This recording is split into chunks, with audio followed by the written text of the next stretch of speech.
إن الحمد لله نحمده ونستعينه ونستغفره ونعوذ بالله من شرور أنفسنا ومن سيئات أعمالنا من يهده الله فلا مضل له ومن يضلله فلا هادي له وأشهد أن لا إله إلا الله وحده لا شريك له وأشهد أن محمدًا عبده ورسوله يا أيها الذين آمنوا اتقوا الله حق تقاته ولا تموتن إلا وأنتم مسلمون يا أيها الناس اتقوا ربكم الذي خلقكم من نفس واحدة وخلق منها زوجها وبث منهما رجالا كثيرا ونساء واتقوا الله الذي تساءلون به والأرحام إن الله كان عليكم رقيبا يا أيها الذين آمنوا اتقوا الله وقولوا قولا سديدا يصلح لكم أعمالكم ويغفر لكم ذنوبكم ومن يطع الله ورسوله فقد فاز فوزا عظيما أما بعد فإن أصدق الحديث كتاب الله وأحسن الهدي هدي محمد صلى الله عليه وسلم وشر الأمور محدثاتها وكل محدثة بدعة وكل بدعة ضلالة وكل ضلالة في النار أعوذ بالله من الشيطان الرجيم بسم الله الرحمن الرحيم قل هو الله أحد الله الصمد لم يلد ولم يولد ولم يكن له كفوا أحد رب اشرح لي صدري ويسر لي أمري واحلل عقدة من لساني يفقه قولي اللهم لا حول ولا قوة إلا بك.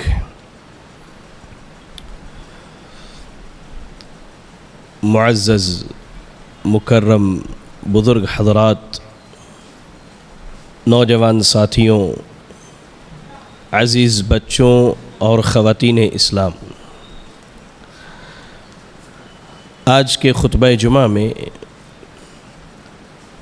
جس اہم موضوع پر آپ کے سامنے روشنی ڈالی جائے گی وہ موضوع ہے صحیح اسلامی عقیدے کی اہمیت اور ضرورت۔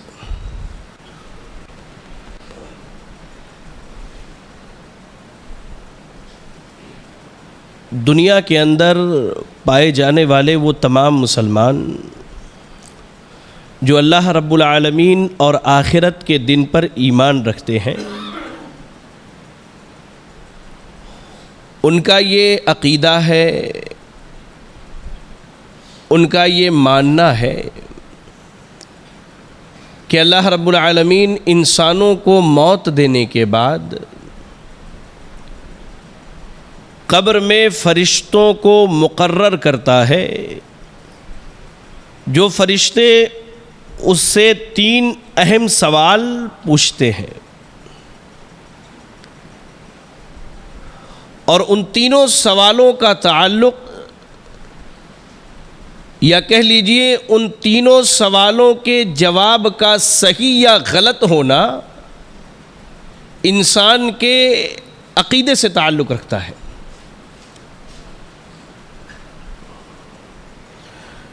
صحیح بخاری اور صحیح مسلم کی روایت ہے، سیدنا انس ابن مالک رضی اللہ تعالی عنہ حدیث کے راوی ہیں، بڑی لمبی حدیث ہے۔ وہاں اللہ کے نبی صلی اللہ علیہ وسلم نے کہا کہ جب کسی بندے کو قبر میں داخل کیا جاتا ہے اور اس سے سوال کیے جاتے ہیں تو ایمان والا تو ان سوالات کا جواب دے لے جاتا ہے، لیکن جو بندہ منافق ہے، مشرک ہے، کافر ہے، جب اس کی باری آتی ہے تو فرشتوں کے سامنے ایک تو یہ کہتا ہے ہاں لا ادری، مجھے نہیں معلوم، یا پھر وہ یہ کہتا ہے کنت اقول ما یقول الناس، میں نے لوگوں کو دنیا میں کچھ کہتے ہوئے سنا ہے، میں بھی وہی کہہ رہا ہوں۔ فرشتے جواب میں کیا کہتے ہیں یہ اصل میں آپ کو بتلانا چاہتا ہوں۔ فرشتے جواب میں کہتے ہیں لا دریت ولا تلیت، تو نے پڑھا نہیں، تو نے سیکھا نہیں، تو نے جانا نہیں۔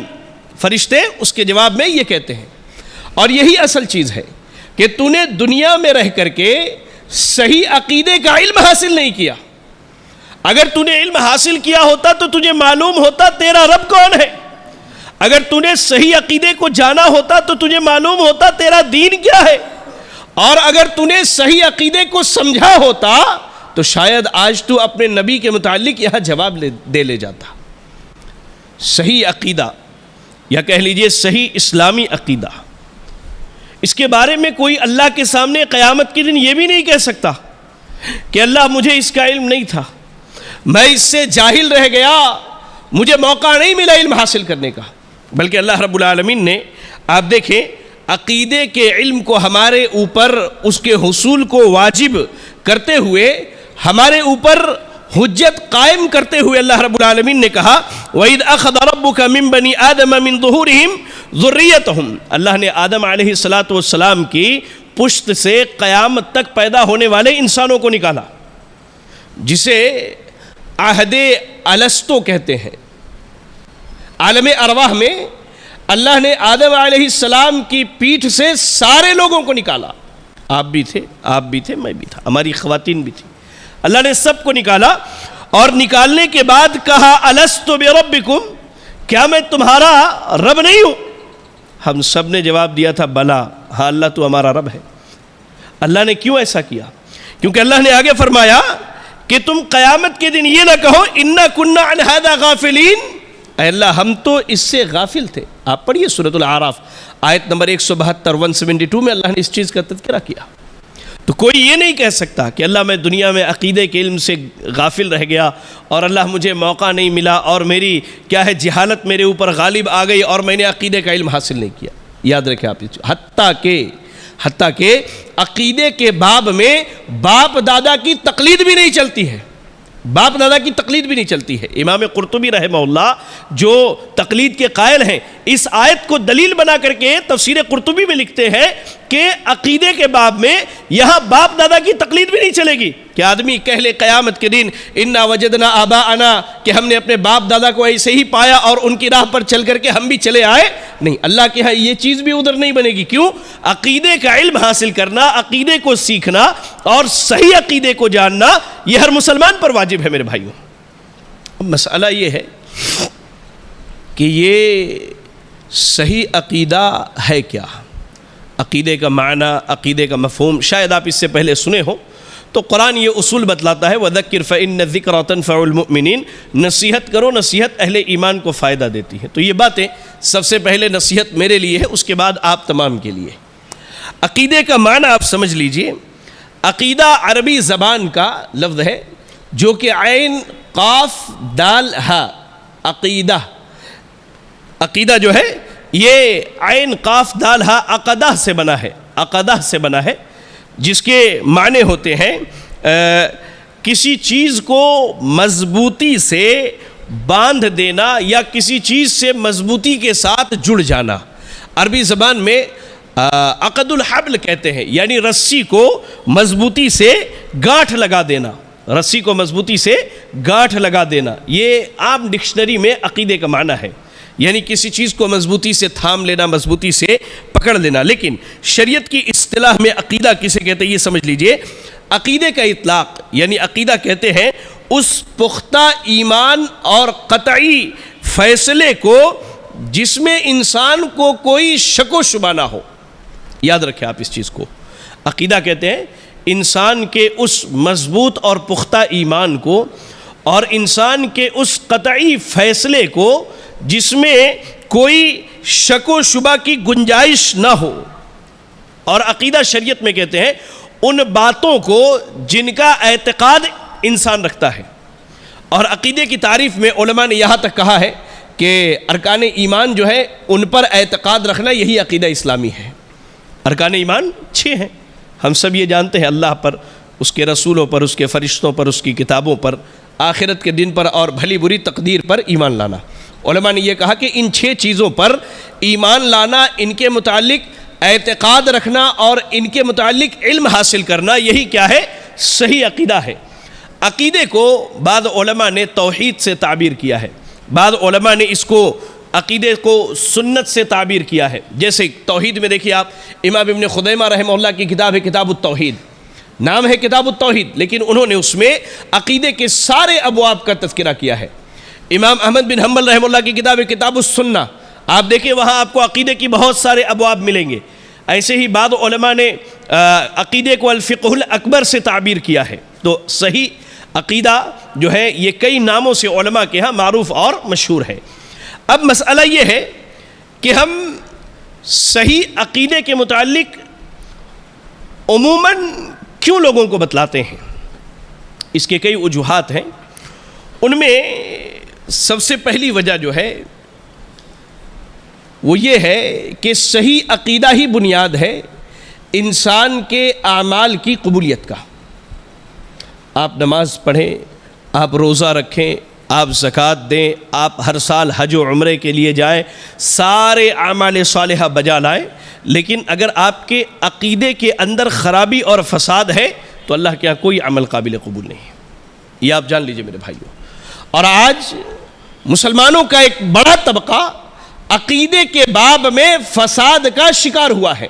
یہی وجہ ہے کہ بار بار صحیح عقیدے کو یاد دلایا جاتا ہے، اس کی اہمیت پر روشنی ڈالی جاتی ہے۔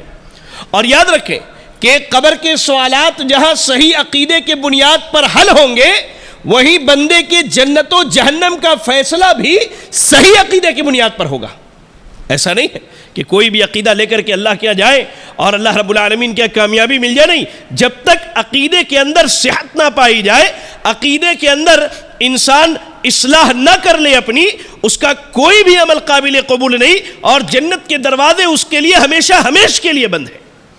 آپ قرآن مجید کی تلاوت کیجئے، سورۃ الکہف کی آیت نمبر 110 پڑھیے، آیت نمبر 110۔ اللہ نے کیا کہا؟ فَمَنْ كَانَ يَرْجُو لِقَاءَ رَبِّهِ فَلْيَعْمَلْ عَمَلًا صَالِحًا وَلَا يُشْرِكْ بِعِبَادَةِ رَبِّهِ أَحَدًا۔ اللہ نے بڑی سیدھی سی بات کی۔ اللہ نے کہا تم میں سے جو آدمی اللہ سے ملاقات کی امید رکھتا ہے، یہاں جتنے بیٹھے ہیں اور اہل ایمان اہل اسلام جتنے ہیں، یہ سب اللہ سے ملاقات کی امید رکھتے ہیں۔ اللہ نے کہا فَمَنْ كَانَ يَرْجُو لِقَاءَ رَبِّهِ، جو آدمی اپنے رب سے ملاقات کی امید رکھتا ہے، فَلْيَعْمَلْ عَمَلًا صَالِحًا، اسے چاہیے کہ اعمال صالحہ کرے، نیک عمل کرے۔ ایک پہلو اللہ نے بیان کیا، دوسرا پہلو اللہ نے کیا کہا؟ وَلَا يُشْرِكْ بِعِبَادَةِ رَبِّهِ أَحَدًا، اپنے رب کی عبادت میں کسی کو شریک نہ کرے۔ یہ آیت یہ بتلاتی ہے کہ ہم چاہتے کہ ہمارا عمل اللہ کے ہاں مقبول ہو جائے، ہم یہ چاہتے کہ ہمارا عمل اللہ قبول کر لے۔ فَلْيَعْمَلْ عَمَلًا صَالِحًا، اعمال صالحہ کرے، دوسری طرف شرک سے بچے، کیونکہ شرک جو ہے یہ عقیدے میں فساد اور بگاڑ کا ذریعہ اور سبب ہے۔ اور کوئی بھی عمل صالح کب ہوتا ہے؟ یہ ہماری اکثریت جانتی ہے، جب اس کے اندر دو صفات پائی جائیں۔ آپ عمل کرتے ہیں، مسئلہ نہیں، لیکن آپ کا عمل صالح ہے، نیک عمل ہے، یہ کیسے آپ فیصلہ کریں گے؟ ایک میزان لے کر کے جائیے آپ آج یہاں سے۔ عمل صالح ہونے کے لیے دو شرطیں ہیں۔ پہلی چیز کیا ہے؟ اخلاص کا پایا جانا، یعنی وہ عمل اللہ کی رضامندی، اللہ کو راضی کرنے، اللہ کی خوشنودی کے لیے کیا جائے۔ اور دوسری چیز سنت کی مطابعت ہو، ایسا نہیں کہ جیسے جی میں آیا۔ اب اس کو آپ سمجھیے، ایک آدمی جمعہ کی نماز کے لیے آیا، لیکن اس کا ارادہ یہ ہے کہ اس عمل سے لوگ مجھے نمازی کہیں، گرچہ وہ سنت کے مطابق ادا کرے، اس کی نماز قبول نہیں ہے، اس لیے کہ یہاں اخلاص کی کمی ہے۔ ایک آدمی بڑا مخلص ہو کے نماز پڑھتا ہے، بڑے اخلاص سے پڑھتا ہے، لیکن وہ سنت کا پابند نہیں ہے، یہاں بھی اس کی نماز قابل قبول نہیں، اس لیے کہ قبولیت کی ایک شرط یہاں پر مفقود ہے میرے بھائیوں۔ اس لیے یاد رکھیں کہ کوئی بھی عمل صالح کب ہوتا ہے؟ جب وہ اللہ کے لیے کیا جائے اخلاص کے ساتھ اور سنت کی مطابعت ہو، اور اس کے مقابلے میں کیا ہے؟ شرک ہے۔ آپ دیکھیں قرآن مجید کی تلاوت کیجئے، اللہ اکبر، سورۃ الانعام کی تلاوت کیجئے، آیت نمبر 83 سے لے کر کے آیت نمبر 88، آیت نمبر 83 سے لے کر کے 88 تک پڑھیے۔ اللہ رب العالمین نے کیا کہا؟ اللہ نے کہا وَتِلْكَ حُجَّتُنَا آتَيْنَاهَا إِبْرَاهِيمَ عَلَى قَوْمِهِ نَرْفَعُ دَرَجَاتٍ مَّن نَّشَاءُ إِنَّ رَبَّكَ حَكِيمٌ عَلِيمٌ وَوَهَبْنَا لَهُ إِسْحَاقَ وَيَعْقُوبَ كُلًّا هَدَيْنَا وَنُوحًا هَدَيْنَا مِن قَبْلُ وَمِن ذُرِّيَّتِهِ دَاوُودَ وَسُلَيْمَانَ وَأَيُّوبَ وَيُوسُفَ وَمُوسَى وَهَارُونَ وَكَذَلِكَ نَجْزِي الْمُحْسِنِينَ وَزَكَرِيَّا وَيَحْيَى وَعِيسَى وَإِلْيَاسَ كُلٌّ مِّنَ الصَّالِحِينَ وَإِسْمَاعِيلَ وَالْيَسَعَ وَيُونُسَ وَلُوطًا وَكُلًّا فَضَّلْنَا عَلَى الْعَالَمِينَ وَمِنْ آبَائِهِمْ وَذُرِّيَّاتِهِمْ وَإِخْوَانِهِمْ وَاجْتَبَيْنَاهُمْ وَهَدَيْنَاهُمْ إِلَى صِرَاطٍ مُسْتَقِيمٍ ذَلِكَ هُدَى اللَّهِ يَهْدِي بِهِ مَن يَشَاءُ مِنْ عِبَادِهِ وَلَوْ أَشْرَكُوا لَحَبِطَ عَنْهُمْ مَا كَانُوا يَعْمَلُونَ. اللہ نے تو یہاں تک کہہ دیا کہ نبیوں کے عقیدے میں بھی اگر بگاڑ آ جائے تو اللہ نبیوں کے عمل کو قبول نہیں کرے گا. 18 انبیاء کا اللہ نے ذکر کیا ان آیتوں میں. سورۃ الانعام کی آیت نمبر 83 سے لے کر 85 تک پڑھی اللہ نے 18 انبیاء کا. اور اس کے بعد اللہ نے کیا کہا؟ وَمِن ذُرِّيَّتِهِمْ إِخْوَانُهُمْ. اللہ نے ان کے باپ دادا کا تذکرہ کیا, ان کے بھائیوں کا, یعنی نبی اور ان کے خاندان والوں کا اللہ نے ذکر کیا. کہا اگر یہ بھی شرک کرے, ان کے بھی عقیدے میں اگر بگاڑ آ جائے تو اللہ تعالیٰ ان کے عمل کو بھی قبول نہیں کرے گا. چاہے جائے کہ ہم اور آپ, ہماری کیا حیثیت اللہ کیا. یہ انبیاء کی جماعت کی اللہ نے بات کی کہ عقیدے میں اگر بگاڑ آ جائے تو اللہ تعالیٰ ان انبیاء کے اعمال کو قبول نہ کرے تو ہما شما کی کیا حقیقت ہے میرے بھائیوں.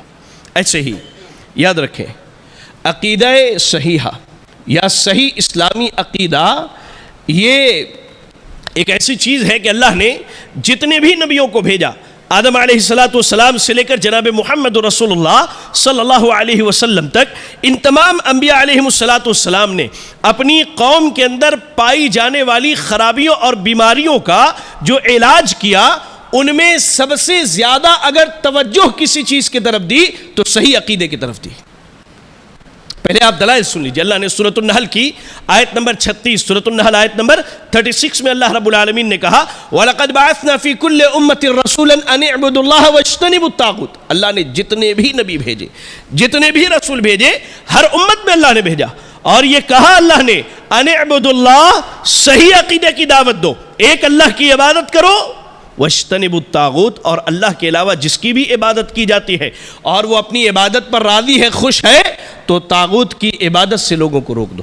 اللہ نے اس چیز کی وضاحت کر دی کہ صحیح عقیدے کی دعوت دینا اور عقیدے کے فساد اور بگاڑ سے لوگوں کو روک کر کے رکھنا یہ انبیاء کی ذمہ داری ہے. ایسے ہی سورۃ الانبیاء کی تلاوت کیجئے, آیت نمبر 25, سورۃ الانبیاء آیت نمبر 25 میں اللہ نے کہا وَمَا أَرْسَلْنَا مِن قَبْلِكَ مِن رَّسُولٍ إِلَّا نُوحِي إِلَيْهِ أَنَّهُ لَا إِلَهَ إِلَّا أَنَا فَاعْبُدُونِ. اے نبی, ہم نے آپ سے پہلے جتنے بھی نبی بھیجے, جتنے بھی رسول بھیجے, سب کی طرف اس بات کی وحی کی انہ لا الہ الا انا فاعبدون, کہ وہ اللہ تعالیٰ ایک ہے, اکیلا ہے, تنہا ہے, اسی کی عبادت کرو, اسی کی عبادت کرو.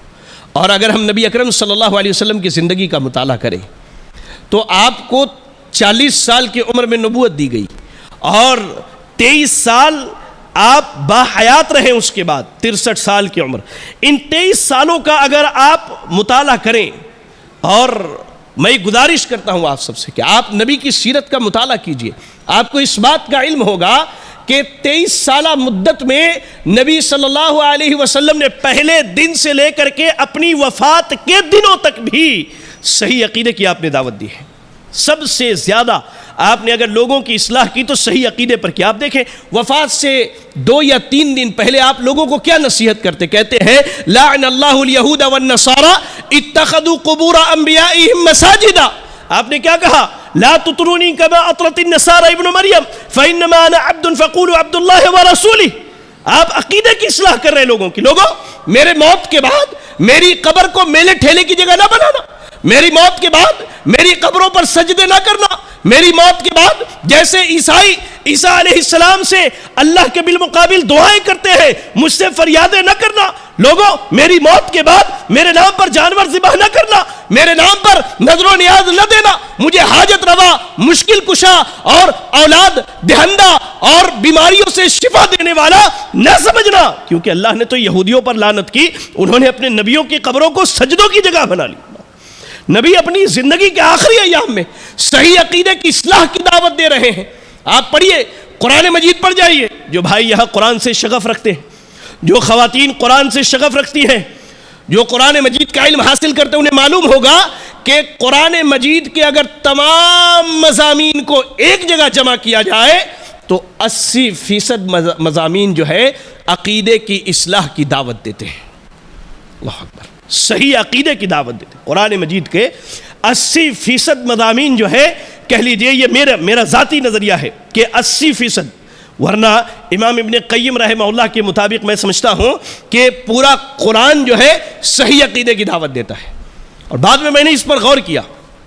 ایک صاحب سے بات ہو رہی تھی, انہوں نے کہا کہ صحیح عقیدے کی دعوت پورا قرآن دیتا ہے, آپ الف لام میم سے ثابت کر دیجئے.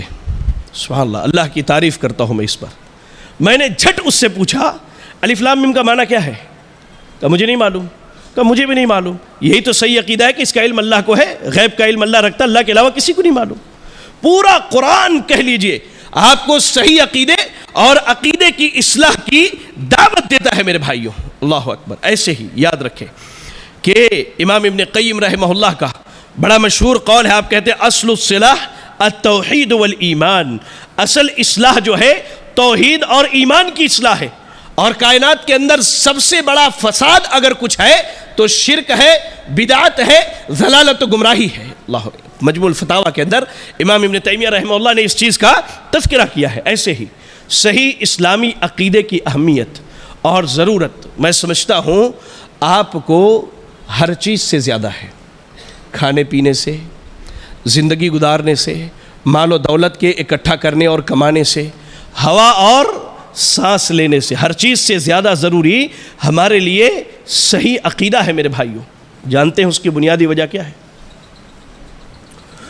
علماء نے کئی اعتبار سے اس کے وجوہات بیان کیے ہیں. صحیح اسلامی عقیدہ انسان کے فطرت سے جو سوالات ابھرتے ہیں, صحیح اسلامی عقیدہ ہی ان سوالوں کا جواب دے پاتا ہے. آپ دیکھیں دنیا میں, آپ نظر اٹھا کر کے دیکھ لیجئے, آج آپ کو یورپین ممالک میں یا وہ ممالک جہاں پر لادینیت پائی جاتی ہے, صحیح عقیدے کا وجود نہیں ہے, آپ کو زیادہ تر لوگ خودکشی کا شکار کرتے ہوئے ملیں گے. اکثر و بیشتر لوگ اپنے آپ کو ہلاک کر لیتے ہیں. بہت سارے لوگ برائی, فحاشی, بدکاری کے راستے کو اختیار کر لیتے ہیں. جانوروں سے بھی بدتر زندگی گزارتے. اس کی بنیادی وجہ یہ ہے کہ انسان کی فطرت جو سوال پوچھتی ہے, ان سوالوں کا جواب صحیح عقیدے کے علاوہ اور کہیں بھی نہیں ملتا. آپ کو میں اس کی مثال دیتا ہوں. یہ وہ سوالات کیا ہے؟ انسان کی فطرت اس سے سوال پوچھتی, من این جئت, تم کہاں سے آئے ہو, تمہیں کس نے پیدا کیا. انسان کی فطرت اس سے پوچھتی ہے کہ تمہیں کیوں پیدا کیا گیا. اس سے پوچھتی اس کی فطرت تمہیں کیوں پیدا کیا ہے, اور اس کے بعد, اس دنیا کے بعد موت جو آئے گی تمہیں کہاں جانا ہے اور اس کا نتیجہ کیا ہوگا. یہ وہ انسانی فطرت کے سوالات ہیں. شاید آپ لوگوں کے علم میں نہ ہو, میں آپ کو بتلا دوں. جب ہم غیر مسلموں میں دعوت و تبلیغ کا کام کرتے ہیں تو عموماً ہم ان سے یہی سوال پوچھتے ہیں, اور میں نے 90% غیر مسلموں کو دیکھا جو ان سوالوں کا جواب نہیں دے پاتے ہیں کہ ہم آئے کہاں سے ہیں, کیوں آئے ہیں, اچھا موت جو آئے گی اس کے بعد کہاں جائیں گے, نتیجہ کیا ہوگا, انجام کیا ہوگا. یہ انسان کی جو فطرت پوچھتی ہے, اس کا جواب صحیح عقیدے کے پاس ہے اور کہیں نہیں ہے, اور کہیں بھی نہیں ہے. آپ دوسری جگہ جواب تلاش لیجئے, اگر عقیدہ صحیح نہیں ہے, واللہ کہتا ہوں کہ آپ کو ان سوالات کے جوابات کبھی بھی نہیں مل سکتے میرے بھائیوں, کبھی بھی نہیں مل سکتے. ایسے ہی صحیح اسلامی عقیدہ یہ سبب ہے دنیا اور آخرت میں امن, سکون, اطمینان اور چین کے حصول کا. آج پوری دنیا پریشان حال ہے, آج پوری دنیا پریشان حال ہے. کیا ہے بھائی؟ امن غارت ہو گیا, لوگوں کے آپس کے تعلقات ختم ہو چکے ہیں, بہت ساری چیزیں ہیں. لیکن صحیح عقیدے کی بنیاد پر واللہ کہتا ہوں کہ آپ امن و شانتی اور سکون کو حاصل کر سکتے ہیں. اور یہ میری اپنی بات نہیں, اللہ نے اس کا وعدہ کیا ہے. آپ قرآن مجید کی تلاوت کیجئے. اللہ رب العالمین نے سورۃ الانعام کی آیت نمبر 82, آیت نمبر 82 میں اللہ نے کہا الذین آمنوا ولم یلبسوا ایمانہم بظلم اولئک لہم الامن وہم مہتدون, کہ جو لوگ ایمان لائے اور ایمان لانے کے بعد شرک نہیں کیا. اور شرک کیا ہے؟ یہ عقیدے کا فساد اور عقیدے کا بگاڑ ہے. تو اللہ نے کہا کہ جو ایمان لائے اور ایمان لانے کے بعد صحیح عقیدے پر قائم رہے, ان کے لیے ہدایت ہے, امن ہے, سکون ہے, اطمینان ہے. آپ کو اس کی میں ایک مثال دیتا ہوں. میں نے بہت پہلے عربی زبان میں ایک مضمون لکھا تھا. مضمون کا عنوان تھا یلا یا حاجی. جو لوگ حج کو جاتے ہیں انہوں نے دیکھا ہوگا حج کے ایام میں جو سعودی عرب کی سیکیورٹی فورس ہوتی ہے خاص حج کے لیے, تقریباً 30-35 لاکھ کا مجمع ہوتا ہے. ہر سال حج میں ہماری ڈیوٹی پڑتی تھی وہاں لوگوں کی اصلاح کے لیے، لوگوں کو سمجھانے اور بتانے کے لیے حکومت کی جانب سے، اسلامک سینٹر کی طرف سے. تو ہم نے یہ دیکھا، میں نے اس چیز کا مشاہدہ کیا کہ آج اگر 5000 کی بھیڑ جمع ہو جائے لوگوں سے نہیں سنبھل پاتا، لوگ نہیں سنبھال پاتے. دنیا میں لوگوں نے جنتی دروازے بنا لیے، اور جب وہ دروازوں سے جا رہے پولیس والے مار کر کے پیٹ کر کے انہیں دروازے پار کراتے. کیا بھئی یہ جنت کا دروازہ ہے، اس سے چلے گئے تو جنت کی راہ آسان ہو جاتی ہے. وہاں 30 لاکھ 35 لاکھ کا مجمع ہوتا ہے، لیکن پولیس والا ایک ہی بات کہتا ہے، یاللہ یا حاجی، اے اللہ کے بندے حاجی آگے بڑھو. نہ کسی کو وہ گالی دیتا ہے، نہ کسی کو وہ مارتا ہے، نہ کسی کو وہ برا بھلا کہتا ہے، نہ وہاں کسی کا مال ہڑپ کیا جاتا ہے، نہ کسی پر وہاں حج کے ایام میں ظلم و زیادتی ہوتی ہے. اور یہ ساری چیزیں کیا ہے؟ یہ صحیح اسلامی عقیدے کی برکت ہے میرے بھائیوں، یہ صحیح اسلامی عقیدے کی برکت ہے. کئی اس کی مثالیں آپ کو دنیا کے اندر مل جائیں گی جہاں صحیح عقیدے کا وجود ہے. اللہ تعالیٰ نے انہیں امن بھی دیا، سکون بھی دیا، اطمینان بھی دیا ہے. اللہ اکبر. یاد رکھیں میرے بھائیوں، یہ صحیح اسلامی عقیدہ یہ ایک ذریعہ ہے اللہ رب العالمین کی برکتوں کے حصول کا. آج ہم کہتے ہیں کہ بارش نہیں ہوتی، زمین سے پچھلے زمانے کی طرح کھیتیاں نہیں اگتی ہیں. اللہ اکبر. اللہ نے صحیح عقیدے کی بنیاد پر لوگوں کو برکتوں سے نوازنے کا وعدہ کیا ہے. آپ پڑھیے سورۃ الاعراف آیت نمبر 96، آیت نمبر 96. اللہ نے کیا کہا؟ وَلَوْ أَنَّ أَهْلَ الْقُرَىٰ آمَنُوا وَاتَّقَوْا لَفَتَحْنَا عَلَيْهِمْ بَرَكَاتٍ مِّنَ السَّمَاءِ وَالْأَرْضِ. اگر بستی اور گاؤں کے لوگ اللہ پر ایمان لے آئے اور تقوی کی راہ اختیار کریں. ایمان سے مراد کیا ہے؟ یہاں پر صحیح عقیدہ مراد ہے. لا الہ الا اللہ کے اقرار کے بعد صحیح عقیدے پر ڈٹے رہیں، ایک اللہ کی عبادت کریں، ایک اللہ کی پرستش کریں، ایک اللہ کے آگے جھکے، اسی کو حاجت روا، اسی کو مشکل کشا، اسی کو داتا، اسی کو گنج بخش، وہی غریب نواز، وہ ساری چیزوں کا مالک اگر اللہ کو جان لے، لَفَتَحْنَا عَلَيْهِمْ بَرَكَاتٍ مِّنَ السَّمَاءِ وَالْأَرْضِ. اللہ تعالیٰ آسمانوں سے اور زمین سے برکت کے دروازوں کو کھول دے گا. اور میں پھر کہوں، میں نے سعودی عرب میں رہتے ہوئے دیکھا ہے صحیح عقیدے کی بنیاد. ان کے معاملات کیا ہے میں اس میں نہیں پڑھنا چاہتا، میں صحیح عقیدے کی بات کر رہا ہوں. صحیح عقیدے کی برکت ہے کہ سیزن نہ ہونے کے باوجود بھی آپ کو ہر سیزن کے پھل فروٹ وہاں پر مل جائیں گے. ایک تو ابراہیم علیہ السلام نے دعا کی تھی، اللہ یہ ایمان پر ہے تو انہیں برکتوں سے نوازنا. اور صحیح عقیدے کی یہ برکت ہے کہ آپ جس سیزن میں جائیے، جو پھلوں کے سیزن نہیں وہ بھی آپ کو وہاں پر ملیں گے. یہ وجہ کیا ہے؟ یہ اللہ رب العالمین نے صحیح عقیدے کی بنیاد پر لوگوں سے یہ وعدہ کیا ہے کہ آپ اگر صحیح عقیدے پر رہیں اللہ تعالیٰ آپ کی زندگی کو برکتوں سے بھر دے گا میرے بھائیوں. اس لیے یہ کچھ باتیں تھی صحیح عقیدے پر.